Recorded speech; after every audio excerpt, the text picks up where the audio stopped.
Welcome back to Wrestling Sphere, the place where you'll find all the latest and most exciting information about the world of wrestling. Today we're diving into some of the weirdest and most surprising gimmicks in wrestling, with moments that will make you laugh out loud and leave a lasting impression. If you're a diehard fan of WWE and wrestling, don't forget to like and subscribe so you never miss a video from our channel. Leave your thoughts in the comments below and share this with your friends if you enjoy the content. Let's get started. 1. The Undertaker vs. Underfaker, Brian Lee. In WWE history, few gimmicks are as iconic and deeply rooted in fans' memories as The Undertaker. With his cold gravedigger image, slow walk, rolled back eyes, The Undertaker wasn't just a character. He was a living legend. But in 1994, fans were shocked when WWE doubled down on this persona by introducing a copycat known as the Underfaker, portrayed by Brian Lee. Brian Lee, a lesser-known wrestler, was made to look like The Undertaker in every detail. The long coat, purple gloves, messy black hair, and even his entrance style was practiced to be as close as possible. WWE raised the stakes by having Ted DiBiase, The Undertaker's former manager, claim he had brought The Undertaker back, after the original character was buried alive by Yokozuna in the casket match at Royal Rumble. From there, fans were drawn into a clash between two Undertakers. One real, one fake. At SummerSlam 1994, the Undertaker vs. Undertaker match was staged as the storyline's climax. While the build-up sparked curiosity, the match itself was extremely underwhelming. Brian Lee couldn't capture the dark aura or supernatural presence of the original. The Underfaker was criticized for being stiff, lacking emotion, and completely overshadowed when standing next to the real deal.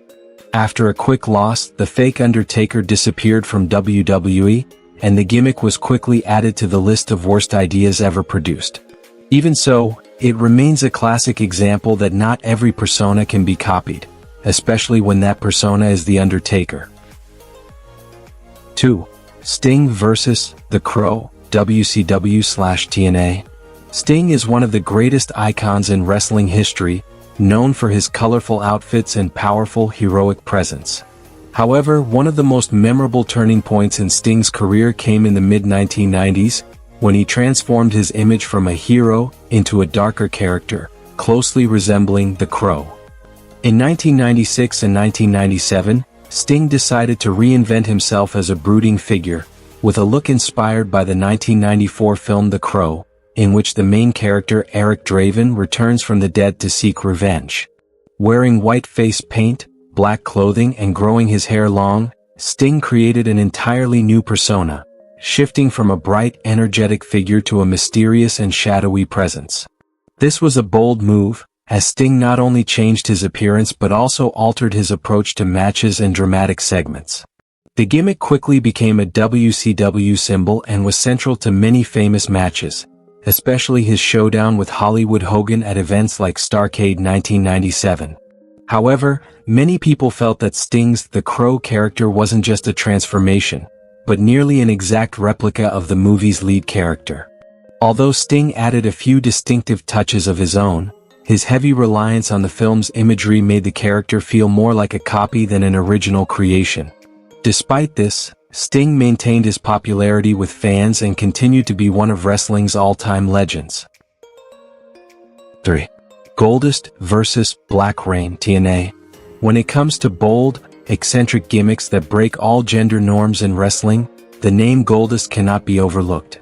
First appearing in 1995 in the WWF, Goldust, portrayed by Dustin Rhodes, was a shocking figure. Gold-painted skin, shiny blonde wig, tight seductive outfit, and an ambiguous, suggestive performance style. The gimmick was designed as a living movie star, rich in psychological and androgynous elements, making Goldust a major source of controversy throughout the 1990s. What made Goldust special, however, wasn't just the look. Dustin Rhodes immersed himself in the character so deeply that audiences were both amazed and intrigued. His provocative encounters with Razor Ramon, bizarre in-ring behavior, and emotionally intense acting elevated Goldust from a target of criticism to a modern wrestling cultural icon.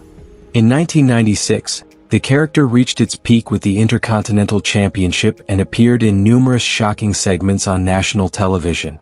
However, in 2007, when Dustin moved to TNA Wrestling, he attempted to revive a new version of Goldust, but this time it was a failed one.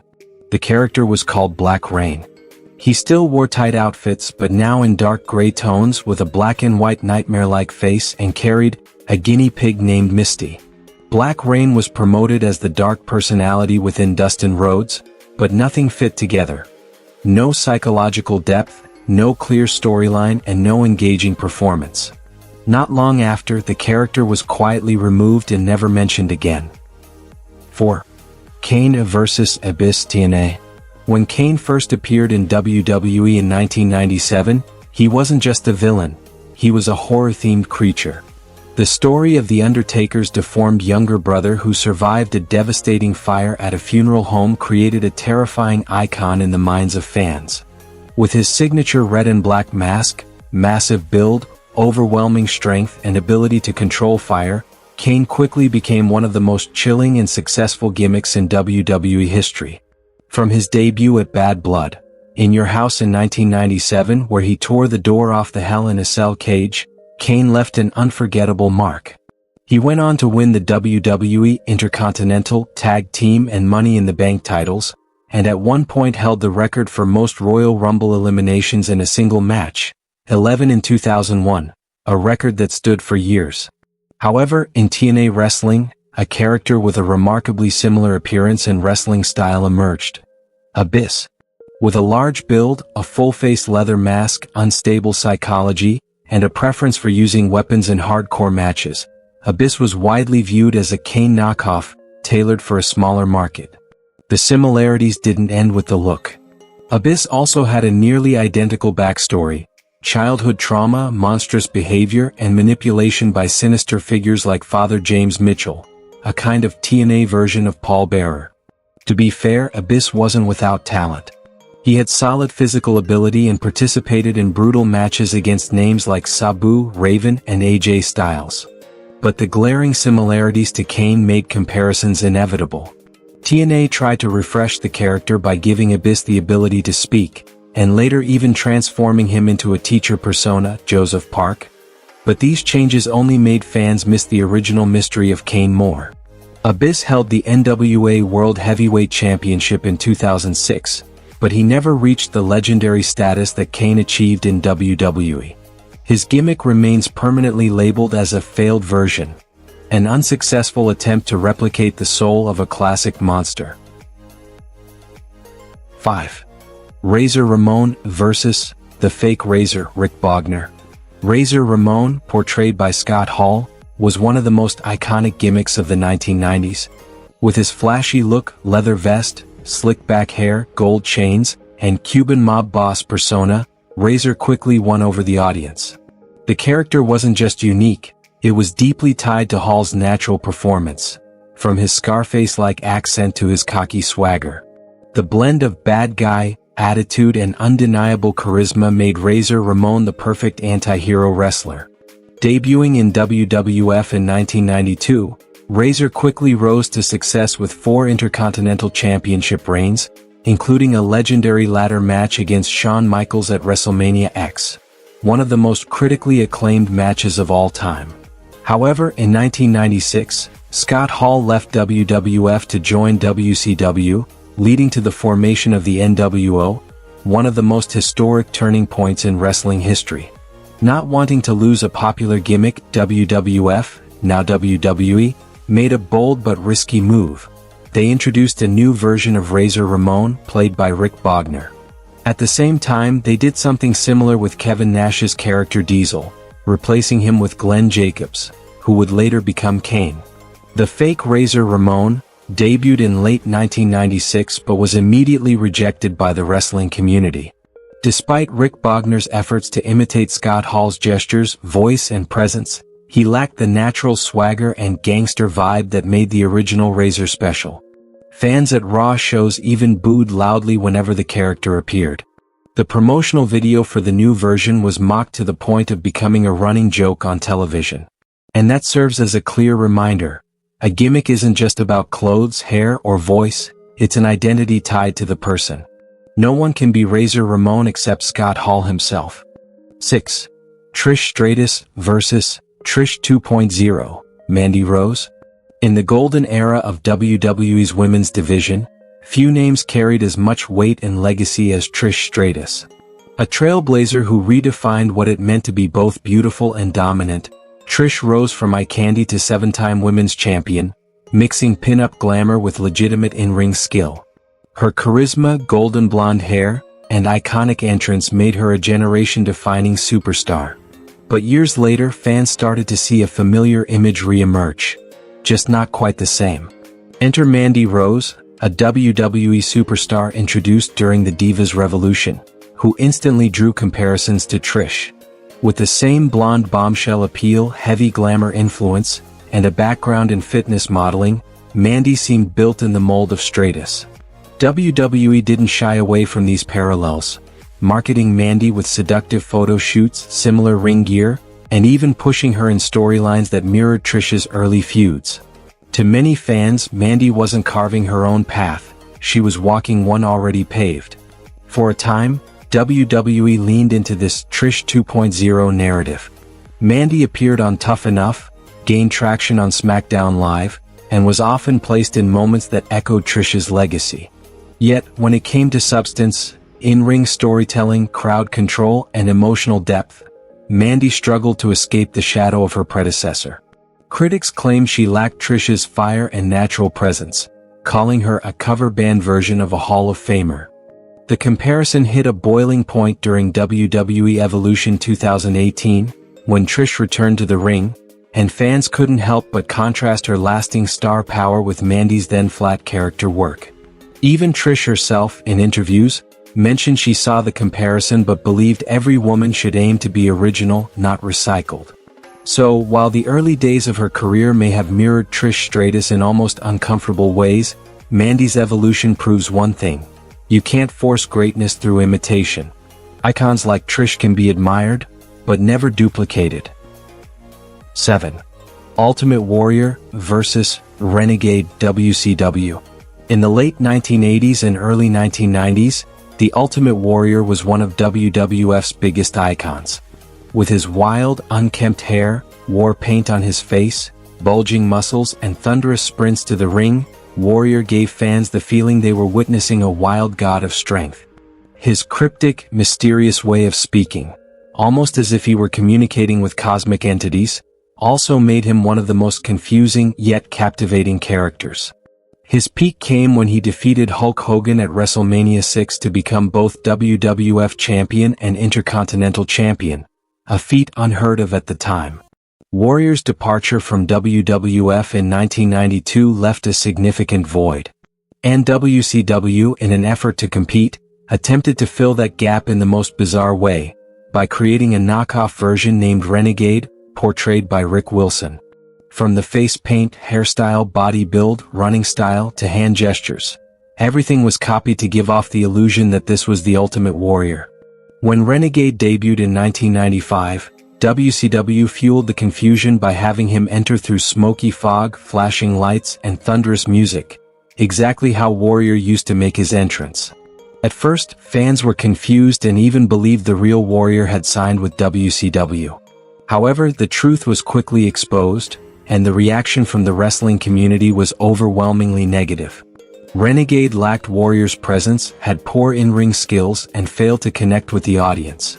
Despite being pushed briefly by winning the WCW World Television Championship for a few months, fan disappointment led WCW to scale back his role in less than a year. He was soon sidelined to secondary appearances and eventually left WCW entirely in 1998. Tragically, Rick Wilson died by suicide in 1999 at just 33 years old, leaving many to mourn a career ruined by a directionless knockoff gimmick. Renegade stands as a clear example that an iconic personality cannot be replaced by a mere copy, especially when the original has already become a legend. Stone Cold Steve Austin vs. The Ringmaster WWE. Before becoming Stone Cold Steve Austin, one of the most iconic figures in WWE history, he once wrestled under a gimmick called the Ringmaster. This phase marked one of the most interesting transitions in Austin's career, as he debuted with a cold, serious image that was entirely different from the persona that would later make him famous. As the ringmaster, Austin wasn't the rebellious, intense character fans came to know. Instead, he presented a calm, clean-cut demeanor, carrying a chain and resembling more of a trainer or handler than a fierce competitor. The character lacked development and failed to make a strong impression on fans. However, in 1996, Austin underwent a dramatic transformation when he changed his persona and created the image of Stone Cold Steve Austin, a ruthless man who feared no one and bowed to no authority. This shift, combined with his legendary Austin 3:16 promo, turned him into one of the greatest characters in WWE history and marked the beginning of the Attitude Era. With this transformation, Stone Cold Steve Austin became an irreplaceable icon in the world of wrestling, not just in WWE but globally. Therefore, the Ringmaster gimmick wasn't just lifeless. It was a weak, watered-down version that lacked the fire Austin later brought to the Stone Cold persona. The success of Stone Cold is clear proof that sometimes a character must evolve and break free in order to fully express its true identity and power. 9. The Godfather vs. The Good Father, WWE. The Godfather was one of the most bizarre and entertaining characters in WWE history.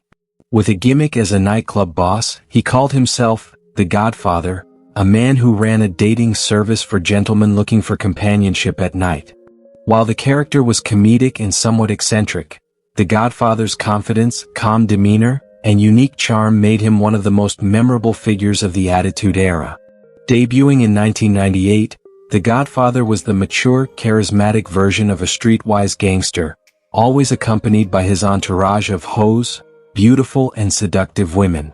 He stood out not only for his humorous and sarcastic promos but also for his legitimate in-ring skills. Throughout his career, he won the WWE Intercontinental Championship and the World Tag Team Championship, cementing the character as a staple of late 90s WWE. However, in a surprising move, WWE decided to clean up the character by transforming the Godfather into the Good Father. In 2000, as WWE shifted toward a more family-friendly direction, the Godfather persona was rebranded as part of the Right to Censor (RDC) faction, a villainous group claiming to protect family values and oppose what they saw as immorality in wrestling. The Good Father was the complete opposite of the Godfather.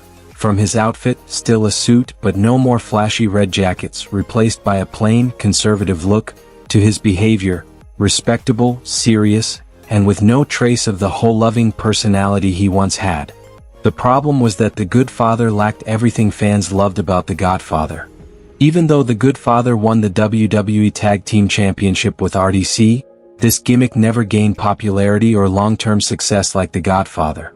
His matches lacked special appeal. The character felt stiff and out of place in the fast-paced Attitude Era, making it hard for fans to accept the sudden shift. Once RDC disbanded, the Good Father quickly faded away, and the Godfather returned in 2002, bringing back the beloved persona fans had missed. However, the failure of the Good Father clearly showed that sometimes forced changes cannot compensate for the loss of a character's identity that fans had already embraced. 10. Alexa Bliss vs. Liv Morgan. Twisted Original vs. Twisted Imitation. In WWE, few female characters have captivated audiences with a balance of childlike innocence and psychological terror like Twisted Alexa Bliss. With her haunting stare, eerie laughter, pigtails, and signature brawler doll combo, Alexa wasn't just a performer, she became a dark fairy tale in human form. Her alliance with the Fiend Bray Wyatt only deepened that mystique, turning her into a cult figure of chaos and unpredictability. But in 2022, fans began noticing something familiar. Liv Morgan, once the scrappy underdog and former Riot Squad member, started showing signs of strange behavior. She'd laugh when getting hurt. She'd stare off into space. She began wearing darker makeup, whispering cryptic things in promos, even occasionally cradling objects like they were sentient. Her entrance lights dimmed. Her eyes grew wider, more unhinged. And slowly, murmurs started to spread. Was Liv Morgan becoming Alexa Bliss 2.0? At first, WWE didn't acknowledge it. Liv claimed in interviews she was just finding her edge. But backstage segments soon escalated, eerie playground sets, a new custom theme with reversed whispers, even a blonde doll with mismatched button eyes that she never explained. The breaking point came on an episode of Raw when Alexa Bliss made her surprise return. Standing atop the ramp, lily in hand, she stared silently as Liv Morgan stood in the ring, dressed almost identically. The crowd erupted. The tension was electric. WWE leaned fully into the storyline, dubbing Liv the Mirror, a woman who allegedly got lost trying to become someone else, blurring identity and obsession. Fans were split. Was Liv honoring Alexa's legacy, or straight up stealing it? So, we've gone through some of the most bizarre gimmicks in the world of wrestling, where not all copies can live up to the shadow of their predecessors.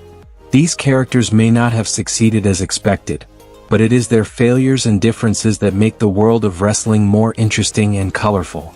If you enjoyed this video, don't forget to hit like and subscribe to stay updated on the latest videos from Wrestling Sphere. We'll continue bringing you exciting stories and fascinating facts about legendary wrestlers. Leave your thoughts in the comments below and let us know what you'd like to see in the next videos. Thank you for watching and see you in the next video.